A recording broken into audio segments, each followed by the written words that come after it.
ओम शांति। आज तो बाबा के भोग का दिन है, थर्सडे। तो आज की मुरली की सबसे पहली बात, आज बाबा ने दशहरे से भी रिलेटेड बात बताई है कि जैसे रावण जलाते हैं, तो जहाँ भारतवासी होते हैं वहाँ ही रावण जलाते हैं। बाबा ने कहा ऐसा नहीं है कि सिर्फ लंकापति रावण था या लंका पर ही रावण का राज्य था। रावण यानी 10 विकार, बुराइयाँ, कुरीतियाँ जो हर आत्मा में है। तो सिर्फ लंकापति रावण नहीं कह सकते या लंका नरेश नहीं कह सकते, पर इस समय सारे विश्व पर रावण का राज्य है। बाबा ने एक दो ऐसे ही जो मिथ अभी तक थे हमारे, वो तोड़े हैं। एक तो रावण के बारे में, दूसरा बाबा ने बताया कि जैसे मुझे याद है हम लोग बचपन में सुना करते थे, आप में से भी बहुतों ने सुना होगा कि जो धरती है एक बैल के सींग पर टिकी हुई है, और वो जो सींग है, वो जो हॉर्न है, जब वो चेंज करता है, एक सींग पर ही टिकी हुई है, और जब वो चेंज करता है तो सृष्टि पर भूकंप होता है। तो बाबा ने आज हमें ये क्लैरिटी दी है कि सृष्टि बैल के सींग पर नहीं टिकी हुई है, पानी पर टिकी हुई है, क्योंकि धरती के नीचे पानी ही पानी है।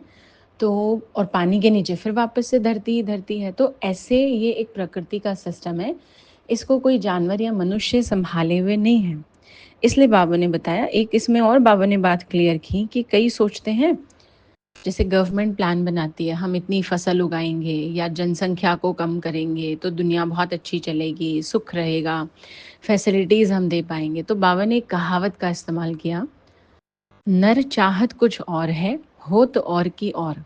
यानी इंसान चाहता कुछ और है और होता कुछ और है। अब अनाज और फसल की बात है, वो कितनी भी प्लानिंग करेंगे, पर सृष्टि के महापरिवर्तन में ये होना ही है कि अकाल और भूख फैलेगी बहुत ज़्यादा, और उससे भी और पाप बढ़ेगा मनुष्य का, और कलयुग से सतयुग लाने के लिए हर चीज़ अति में जाएगी ही जाएगी। ऐसे ही जनसंख्या को रोकने की बात है, बट जितनी आत्माओं ने धरती पर आना है वो आना ही है।